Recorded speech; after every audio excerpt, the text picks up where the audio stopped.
Hello दोस्तों, इस video में हम सीडीपी से रिलेटेड 30 इम्पोर्टेंट क्वेश्चंस को डिस्कस करेंगे जो पहले सीटेट के पेपर्स में आ चुके हैं। उनको सबको हम डिटेल में डिस्कस करेंगे।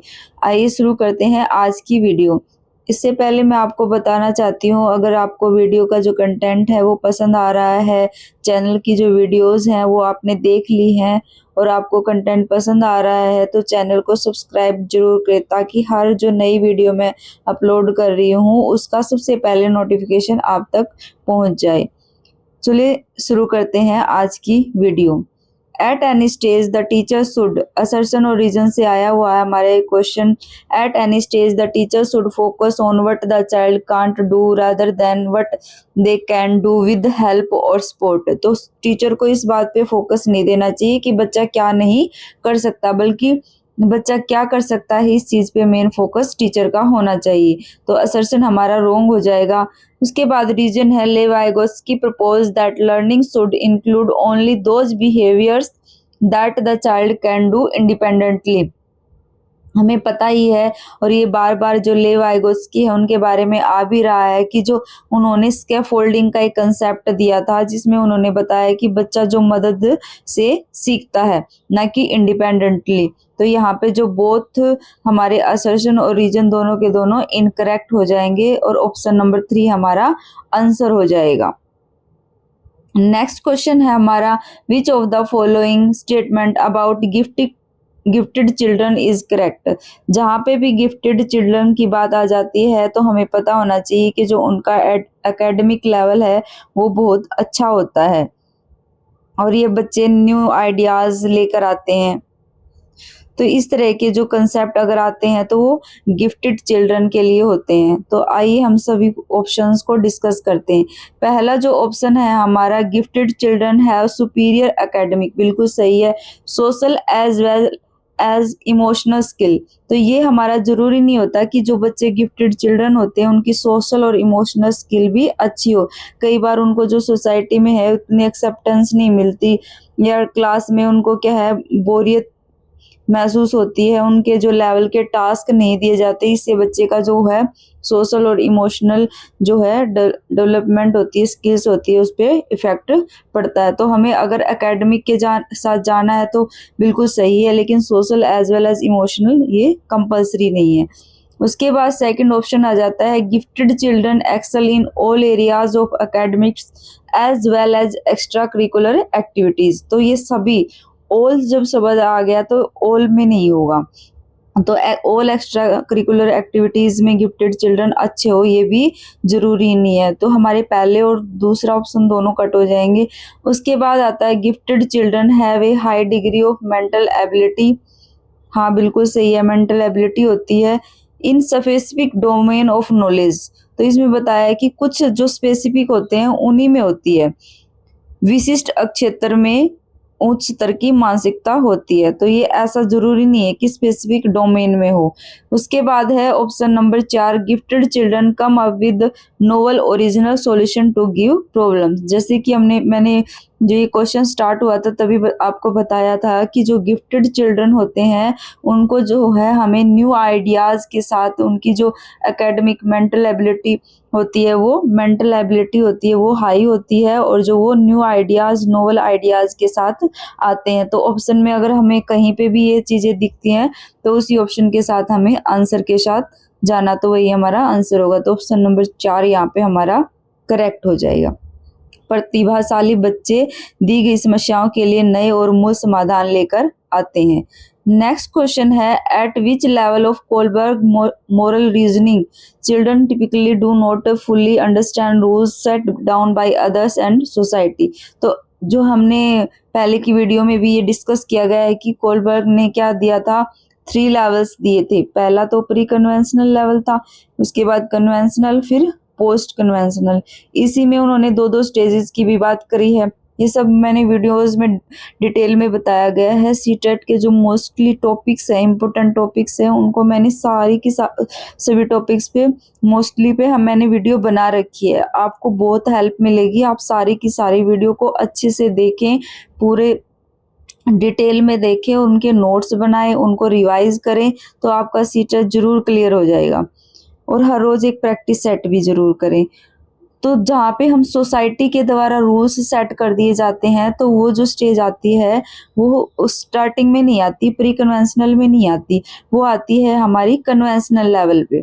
तो प्री कन्वेंशनल में तो बच्चा इसलिए वो रूल्स फॉलो करता है ताकि उसको पनिशमेंट ना मिले, और उसके बाद वो गुड बनने के लिए रूल्स फॉलो करता है, ना कि सोसाइटी में रूल्स सेट करने के लिए।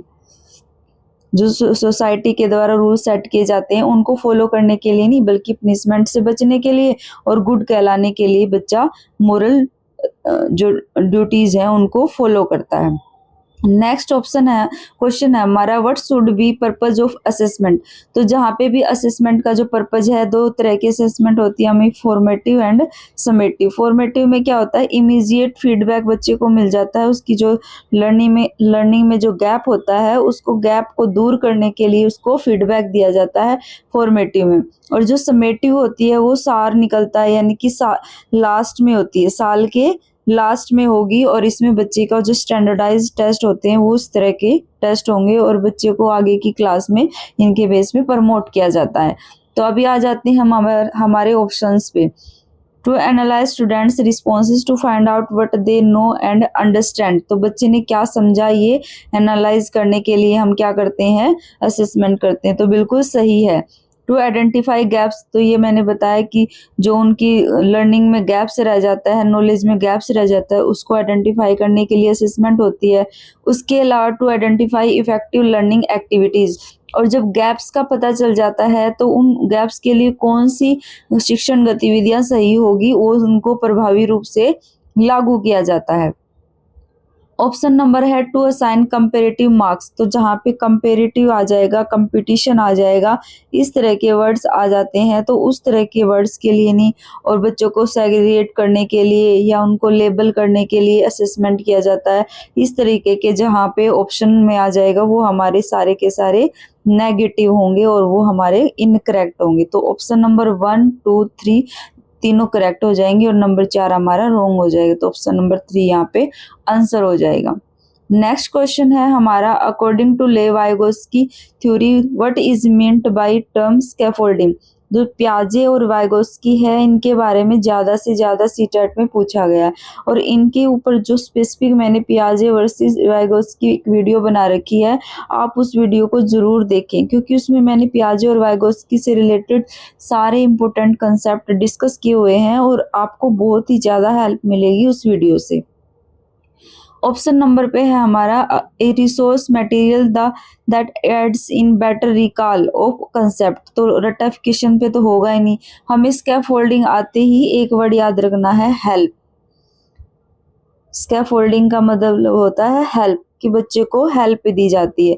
और जो ये फोर्थ ऑप्शन है हमारा, ए स्ट्रेटजी जिसमें मोर नॉलेजेबल पर्सन, जिसमें MKO जो है, अगर MKO आ जाता है, ये भी हमारा लेव वाइगोस्की का है कि मोर नॉलेजेबल अदर, मतलब कि बच्चे से जो ज़्यादा जिसको आता है, वो पेरेंट भी हो सकता है, टीचर भी हो सकता है, दूसरा पीयर भी हो जाता है, उसकी क्या होती है, सपोर्ट और गाइडेंस दी जाती है, हेल्प की जाती है बच्चे की उस जो नॉलेजेबल पर्सन लेवल लर्न करने के लिए नई स्किल को, यानी ताकि बच्चा जो ZPD का लेवल है वो अचीव कर पाए। ये सभी कंसेप्ट मैंने उस वीडियो में डिटेल में डिस्कस किए हुए हैं, आप चैनल पर जाकर वो वीडियो जरूर देखें। नेक्स्ट है हमारा question number 6, which of the following factors contribute to growth and development during early childhood. तो कौन से जो कंसेप्ट होते हैं ग्रोथ और डेवलपमेंट के, जो अर्ली चाइल्डहुड होते हैं, जो उसको कंट्रीब्यूट करेंगे उसकी डेवलपमेंट में। कल्चरल प्रैक्टिस, बिल्कुल बच्चे का जो है वो कल्चरल प्रैक्टिस उसके सोशल एनवायरनमेंट, सोशल डेवलपमेंट को में कंट्रीब्यूट करेगा। न्यूट्रिशन उसके फिजिकल एनवायरनमेंट में कंट्रीब्यूट करेगा। प्ले अपॉर्चुनिटीज, बच्चे को खेलने की अपॉर्चुनिटी दी जाती है, तो वो भी उसके जो है फिजिकल एनवायरनमेंट में, सोशल एनवायरनमेंट में भी, डेवलपमेंट में भी कंट्रीब्यूशन देगा। क्वालिटी ऑफ एजुकेशन उसकी कोग्निटिव डेवलपमेंट में इम्पोर्टेंट फैक्टर है। तो इस प्रकार से जो चारों के चारों हमारे हैं फैक्टर्स होते हैं, वो अलग अलग तरह की डेवलपमेंट में कंट्रीब्यूशन देते हैं। तो ऑप्शन नंबर 1 हमारा करेक्ट हो जाएगा। नेक्स्ट है, children demonstrate when they add the new schema for recognising horses to their other system of identifying animals, तो एनिमल्स का जो स्कीमा है उसके दिमाग में पहले से ही बना हुआ है। अब उसने एक नया वर्ड सीखा है हॉर्स।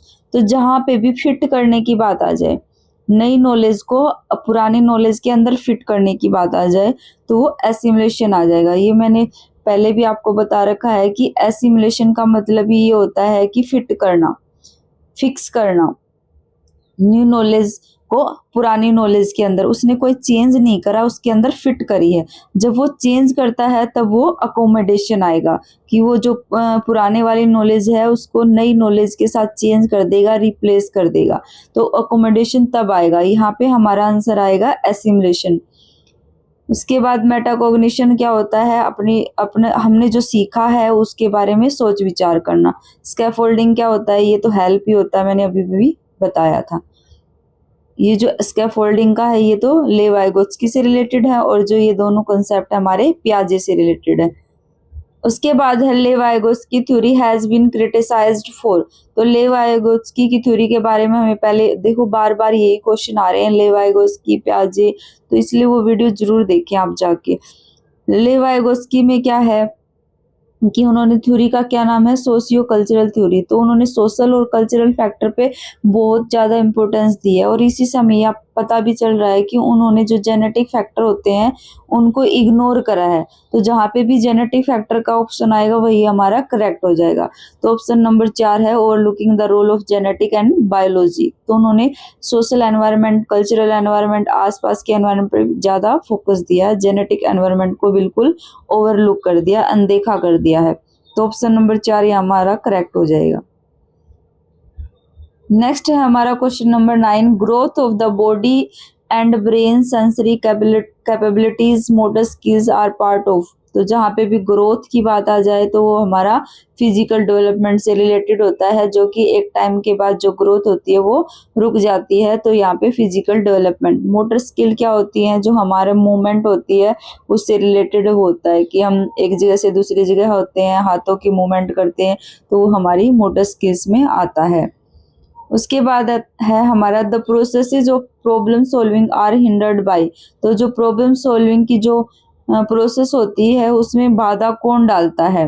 तो पहला है हमारा यूज ऑफ एल्गोरिथम। एल्गोरिथम का यूज का मतलब होता है कि स्टेप बाय स्टेप किसी भी जो है प्रॉब्लम का सॉल्यूशन निकालना कलन विधि के उपयोग से, जिसमें क्या होता है स्टेप बाय स्टेप सॉल्यूशन की तरफ पहुंचा जाता है। दूसरा है ह्यूरिस्टिक, ये होती है हमारी खोज विधि। इसमें भी बच्चा क्या करेगा, एक्सप्लोर करेगा, सॉल्यूशन को खोज करेगा। तीसरा है हमारा फंक्शनल फिक्स्डनेस। फंक्शनल फिक्स्डनेस का मतलब होता है कि एक ही तरफ हम एक ही सॉल्यूशन की तरफ हम सोचते हैं। जैसे कि हम रूढ़िवादी सोच करते हैं कि वो क्या होता है फिक्स माइंडसेट बना लेते हैं और उसी तरफ हम सोचते हैं। दूसरे एस्पेक्ट को, प्रॉब्लम के जो दूसरे पहलू हैं उनकी तरफ हमारा ध्यान नहीं जाता। तो ये बिल्कुल जो है हमारी हिंड्रेंस है, बाधा है। अगर हम दूसरे एस्पेक्ट की तरफ नहीं सोचते तो सॉल्यूशन भी हमें इतना जल्दी नहीं मिलता, और हमारे जो सोचने का तरीका है वो भी फिक्स रह जाता है। तो फिक्स जहाँ पे आ गया इसका मतलब वो क्या है, एक तरह से बाधा ही है। एनालॉजिकल थिंकिंग, इसके बारे में भी मैंने इंपॉर्टेंट कंसेप्ट है सीटेट के जो बार बार आते हैं उस वीडियो में बताया है कि जो है एनवायरनमेंट से कनेक्ट करता है, रियल लाइफ से जब बच्चा कनेक्ट करता है तो वो है एनालॉजिकल थिंकिंग। तो ऑप्शन नंबर 3 हमारा करेक्ट हो जाएगा। प्रक्रियात्मक स्थिरता, जब हम स्थिर हो जाते हैं हमारी सोच एक जगह पे रुक जाती है। नेक्स्ट है हमारा क्वेश्चन नंबर 11, असर्शन और रीजन से है। Self regulation and impulse control should be a vital component of social curriculum. तो बिल्कुल सही है कि जो हमारा जो करिकुलम है, विद्यालय का पाठ्यक्रम है, उसमें सेल्फ रेगुलेशन, बच्चे को इम्पल्स कंट्रोल सिखाना बहुत जरूरी है। Social emotional skills help student to regulate their own learning. क्यों सिखाना जरूरी है, क्योंकि इस तरह की स्किल है बच्चे की लर्निंग को रेगुलेट करती है। तो दोनों ही बिल्कुल सही हैं, और AR का एक्सप्लेनेशन है, क्योंकि यहाँ पे सोशल जो है करिकुलम में, हमारे स्कूल करिकुलम में सेल्फ रेगुलेशन और इनको करना चाहिए। क्यों करना चाहिए, क्योंकि अगर हम बच्चे को सोशल इमोशनल स्किल्स सिखाएंगे तो वो अपनी जो फीलिंग्स हैं, जो अपनी लर्निंग है उसको अच्छे से रेगुलेट कर पाता है। तो ऑप्शन नंबर 1 हमारा करेक्ट हो जाएगा। नेक्स्ट क्वेश्चन है which of the following age group correspond to middle childhood. तो हमें ये पता होना चाहिए कि 6 से 11 साल की होती है वो मिडिल चाइल्डहुड से रिलेटेड होती है और 12 से 16 हमारी लेटर में आ जाती है।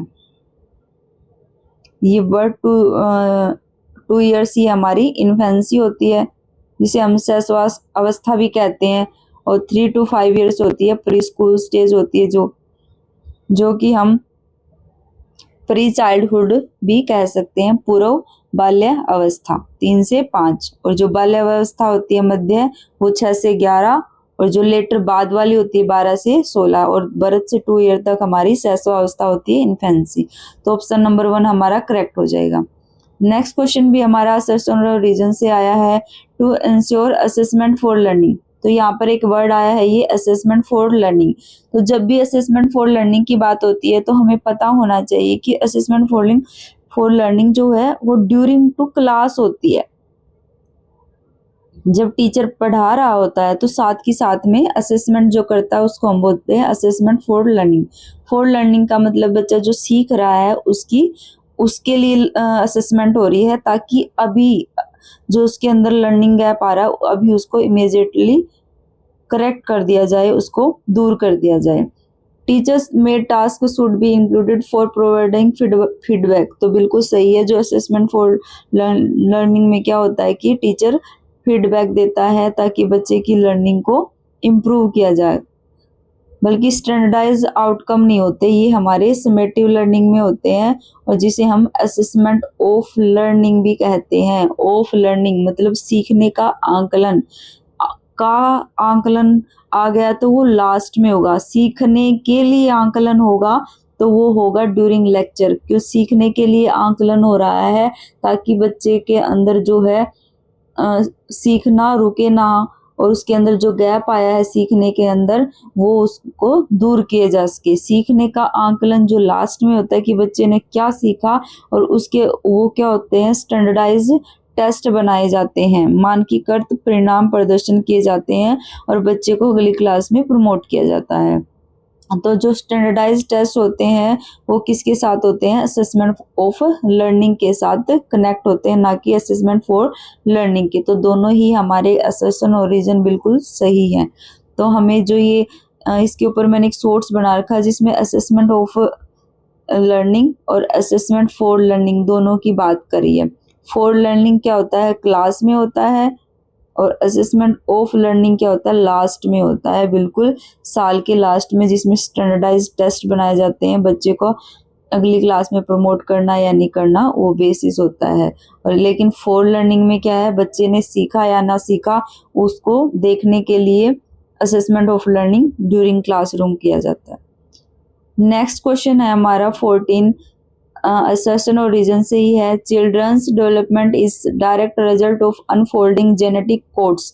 तो अगर जेनेटिक कोड्स की बात करेंगे कि सिर्फ जेनेटिक कोड से ही चाइल्ड की डेवलपमेंट उसका रिजल्ट है, तो ये बिल्कुल गलत हो जाएगा, क्योंकि एनवायरनमेंट भी उतना ही योगदान देता है।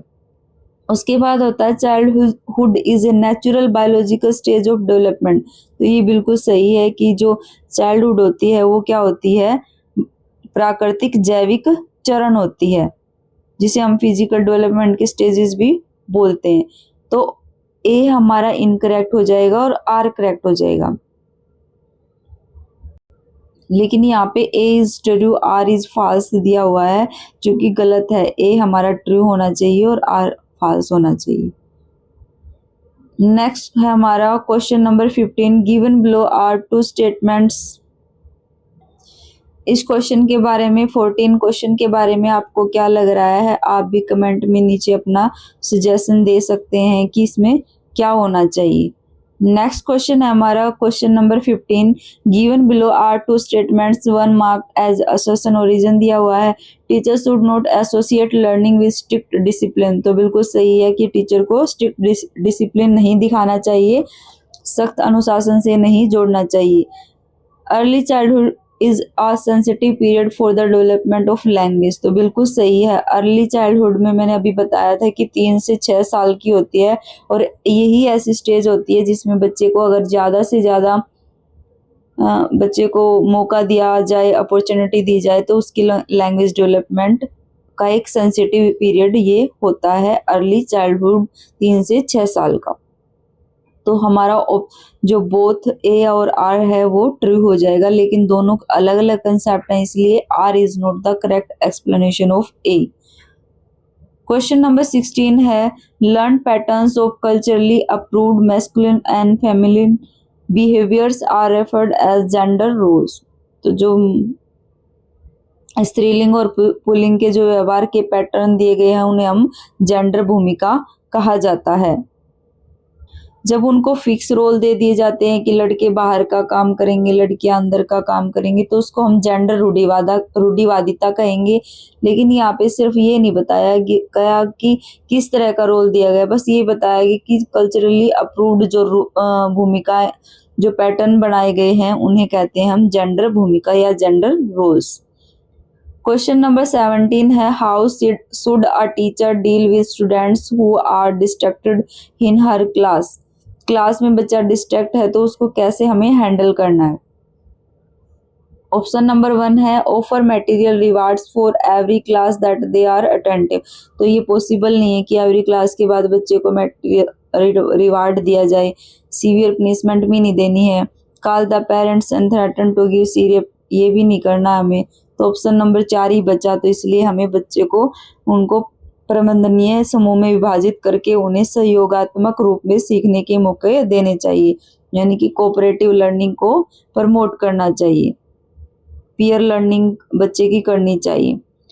नेक्स्ट क्वेश्चन हमारा असर्शन और रीजन से ही है teacher in middle classes often have different expectation from boys and girls. तो मिडिल क्लासेस के जो टीचर होते हैं उनको बॉयज और गर्ल्स से अलग अलग एक्सपेक्टेशन करते हैं, तो ये बिल्कुल सही है।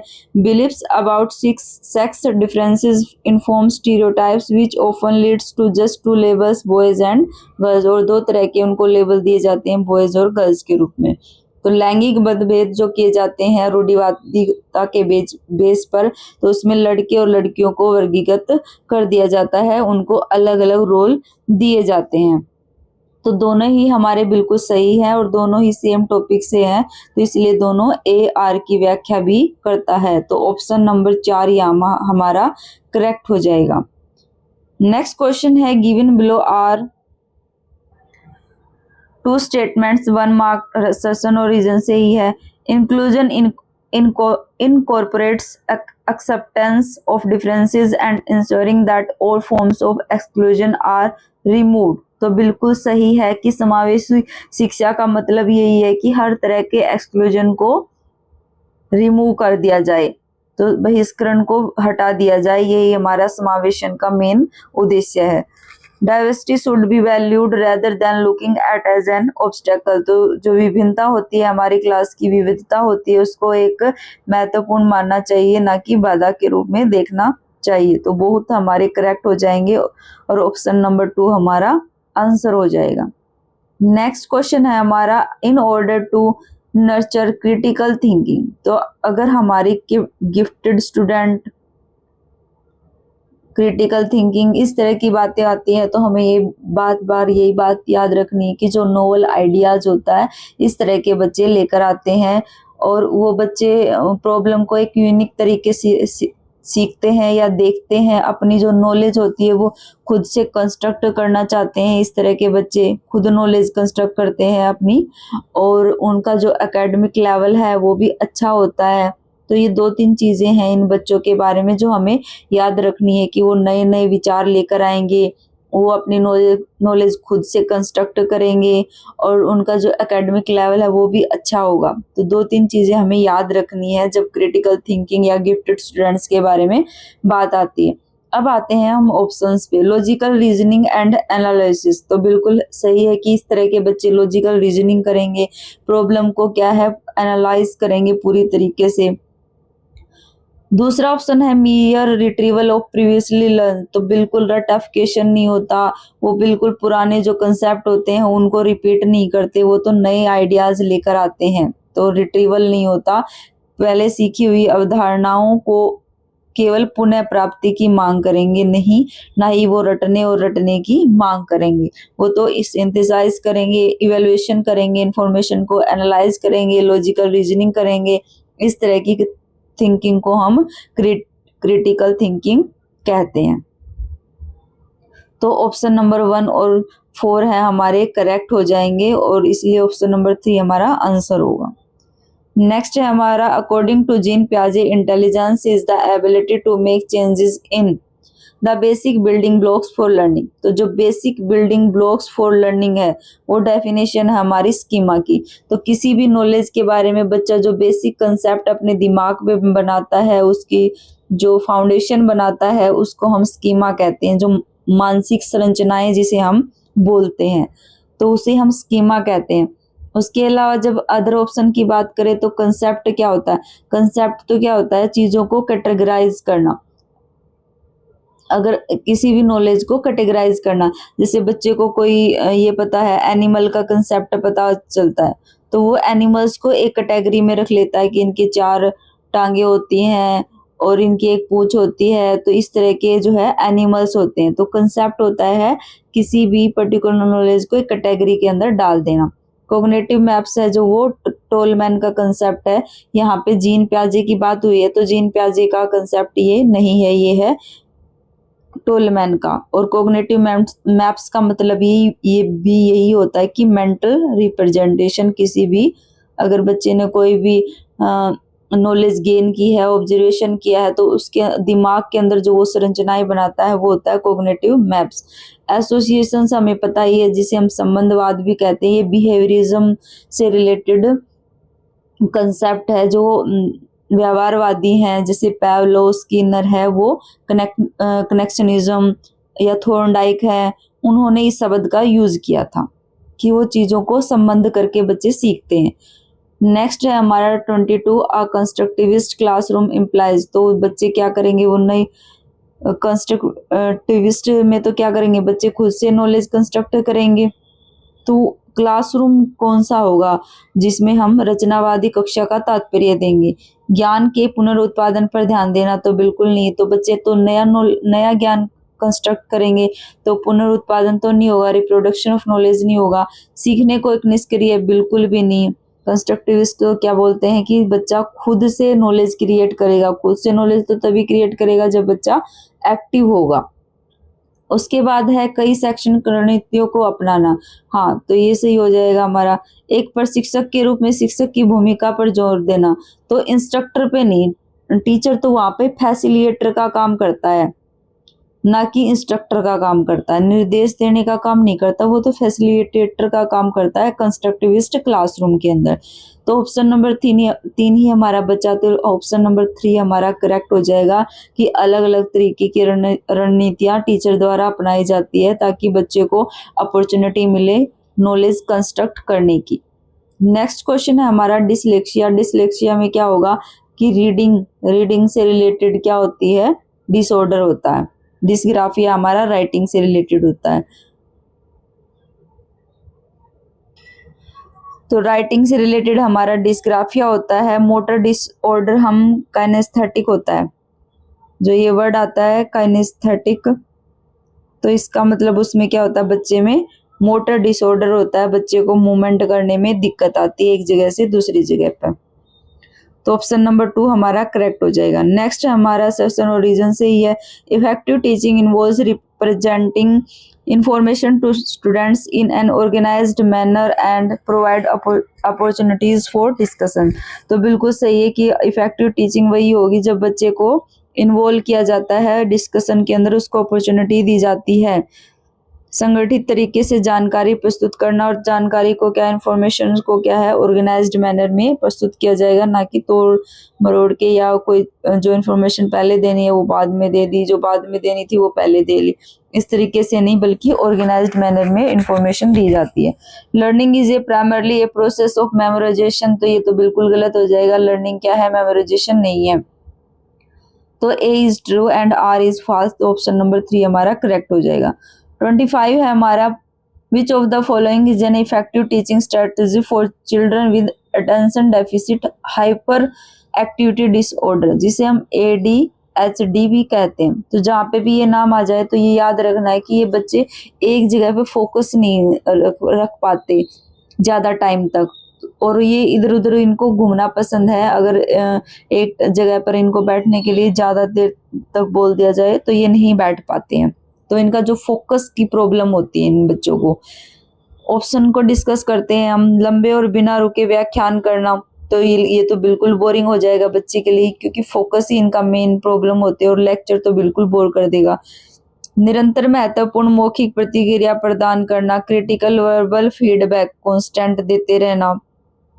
आगे है ऐसे कार्य देना जिनमें बहुकार्य की आवश्यकता है, given task that require multitasking, ये भी नहीं है क्योंकि इन बच्चों का लेवल इतना भी नहीं होता।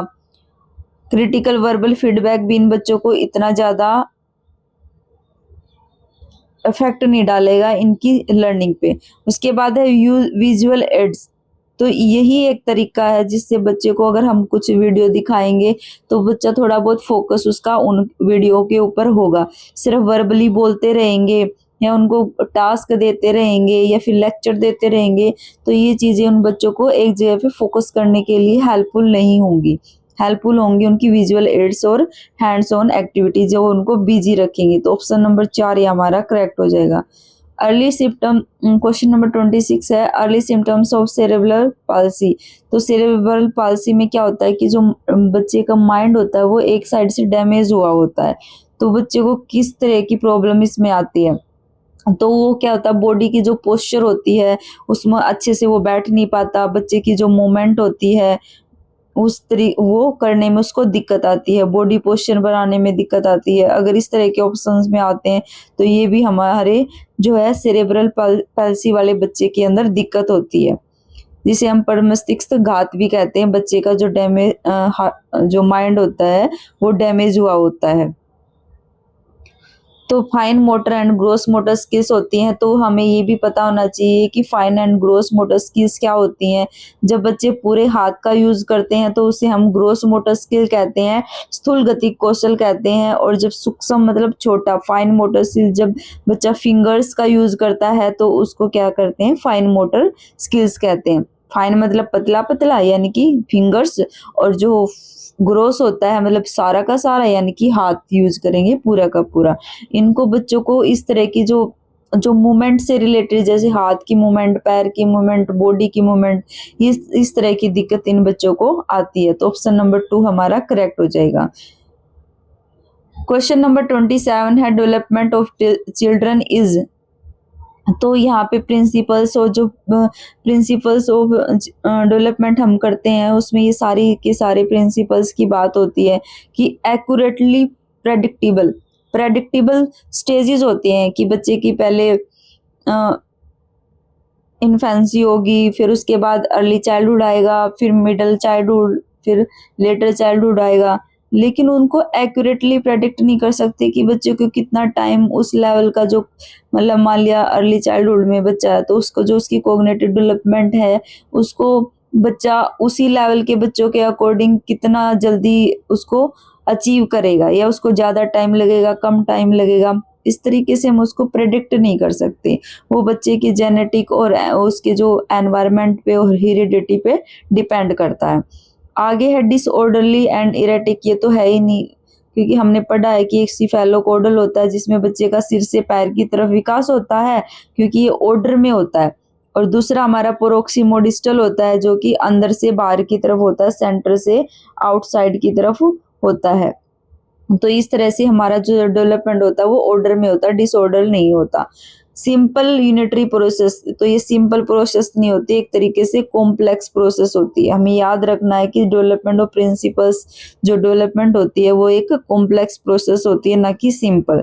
यूनिफाइड प्रोसेस होती है। यूनिफाइड क्यों होती है? क्योंकि इसमें physical development, cognitive development, social development, emotional development, हर तरह की डेवलपमेंट एक दूसरे से जुड़ी हुई होती है, इसीलिए क्या एक यूनिफाइड प्रोसेस होती है। तो डेवलपमेंट ऑफ चिल्ड्रन हमारी क्या है? एकीकृत प्रक्रिया है। तो ऑप्शन नंबर 4 हमारा करेक्ट हो जाएगा। नेक्स्ट है हमारा 28 in Jean Piaget's theory intelligence is about the development of. तो यहाँ पे हम जो सबसे पहले तो ऑप्शंस में ये देखेंगे कि जीन पियाजे की थ्योरी का जो है कंसेप्ट जीन पियाजे ने कौन कौन से दे रखे हैं। कल्चरल टूल्स तो हमें पता है कि जीन पियाजे ने बिल्कुल भी इसके बारे में जिक्र नहीं किया। अगर लेव वाइगोस्की ने जेनेटिक्स जो रोल है उसको इग्नोर किया है तो जीन पियाजे ने कल्चरल टूल्स को इग्नोर किया। इमोशनल मैच्योरिटी इस तरह की भी कोई बात नहीं की। Control over one basic instinct, तो उन्होंने इस तरह की कोई भी बातें नहीं की। उन्होंने कोग्निटिव स्कीमा, हमें स्कीमा तो मेनली याद ही होना चाहिए कि जीन पियाजे का कंसेप्ट है।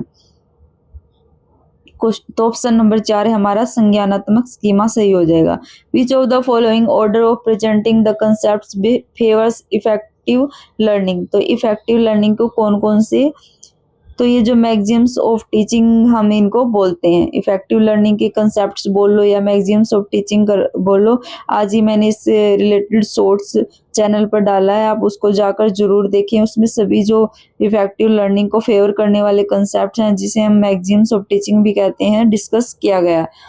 तो पहला हमारा known to unknown, complex to simple, abstract to concrete, ये तीनों तरह की चीजें हमारी फेवर करती है। लेकिन यहाँ पे जो कॉम्प्लेक्स है उसको उल्टा कर दिया गया, सिंपल टू कॉम्प्लेक्स होता है कि बच्चे को पहले सिंपल कंसेप्ट सिखाए जाएंगे फिर वो मुश्किल की तरफ जाया जाएगा। अब्स्ट्रैक्ट टू कंक्रीट नहीं होता, कंक्रीट टू अब्स्ट्रैक्ट होता है, जिसे हम मूर्त से अमूर्त की तरफ भी कहते हैं कि पहले बच्चे को पिक्चर्स वगैरह दिखाई जाएंगी और फिर उसको अमूर्त चीजों की तरफ यानी कि वर्ड प्रॉब्लम की तरफ लेके जाया जाता है। आइकॉनिक टू सिंबॉलिक, ये हमारा फेवर तो करता है इफेक्टिव लर्निंग का, लेकिन ये एक पर्टिकुलर इंसान का दिया हुआ कंसेप्ट है, जेरोम ब्रूनर का। उन्होंने बताया था कि पहले बच्चे इमेजेस को देख के सीखेंगे, फिर सिंबल्स यहाँ पे वर्ड को बोल रहे हैं कि फिर वो वर्ड्स के थ्रू सीखेंगे। ये भी सही है, लेकिन जो स्ट्रॉन्ग ऑप्शन है हमारा नोन टू अननोन, जो ज्यादातर यूज किया जाता है, जो कि यूनिवर्सल है। नोन टू अननोन, बच्चे को पहले उसकी जो प्रीवियस नॉलेज है उससे कनेक्ट किया जाएगा, फिर अननोन की तरफ जाया जाता है। तो लास्ट जो हमारा क्वेश्चन है 30, constructivist approaches of knowledge construction encourages student to, तो कंस्ट्रक्टिविस्ट में क्या होगा, रोट मेमोराइजेशन होगा, नहीं होगा। Interact and collaborate with peers, तो ये हो सकता है। फॉलो सिंगुलर वे, तो बिल्कुल गलत कि बच्चे केवल एक तरीके पे नहीं सोचते, वो मल्टीपल वेज पे सोचते हैं। Cast of their cultural understanding, अपनी सांस्कृतिक समझ को त्याग दे नहीं, तो जैसे कि लेव वाइगोस्की ने सोशियो कल्चरल कंसेप्ट दिया है कि बच्चे अपनी नॉलेज कंस्ट्रक्ट करते हैं समाज के अंदर, उसके सांस्कृतिक और सामाजिक पहलू है उस पर उन्होंने फोकस डाला है कि उसके जो नॉलेज बच्चा कंस्ट्रक्ट करता है, ये इम्पोर्टेंट फैक्टर्स होते हैं, सोशियो एंड कल्चरल फैक्टर्स। तो ये ऑप्शन नंबर 4 भी हमारा इनकरेक्ट हो जाएगा। तो ऑप्शन नंबर 2 ही बच्चा अपने सहपाठियों के साथ बातचीत और सहयोग करने में शामिल हो। तो इस तरह की ये अप्रोचेज हमारी कंस्ट्रक्टिविस्ट अप्रोच होगी, जो कि नई अप्रोच होती है संरचनावादी दृष्टिकोण ज्ञान निर्माण की। तो इस तरीके से हमने यहाँ पे CDP के जो 30 क्वेश्चन है बिल्कुल डिटेल में डिस्कस किया है। अगर आपको ये वीडियो पसंद आई है तो वीडियो को लाइक करें, चैनल को सब्सक्राइब करें, ताकि हर एक जो नई वीडियो का अपडेट आपको टाइम सबसे पहले मिले, आप कोई भी जो इम्पोर्टेंट वीडियो है वो मिस ना करें। तो जल्द ही मैं आपके लिए कंप्लीट CDP की वीडियो लेकर आऊंगी, और जिसमें सारे के सारे इम्पोर्टेंट कंसेप्ट्स को मैं डिस्कस करूंगी। वैसे तो ज़्यादातर कंसेप्ट्स मैंने कुछ PYQ के थ्रू, कुछ वीडियोस के थ्रू डिस्कस कर चुकी हूँ। अगर आप सभी वीडियोस को ध्यान से देखते हैं, सुनते हैं, नोट्स बनाते हैं और उनको रिवाइज करते हैं, तो आपका CTET 100% क्लियर हो जाएगा। इसके अलावा और कोई आपका अगर डाउट है, कोई भी क्वेश्चंस है, कोई भी टॉपिक है जिस पे आप वीडियो चाहते हैं, तो आप कमेंट बॉक्स में बता सकते हैं, ताकि मैं आपकी उस टॉपिक पे हेल्प करूं। कोई वीडियो वगैरह या शॉर्ट्स से मैं आपका वो कंसेप्ट क्लियर कर दूंगी। चैनल से जुड़े रहने के लिए धन्यवाद। Thank you.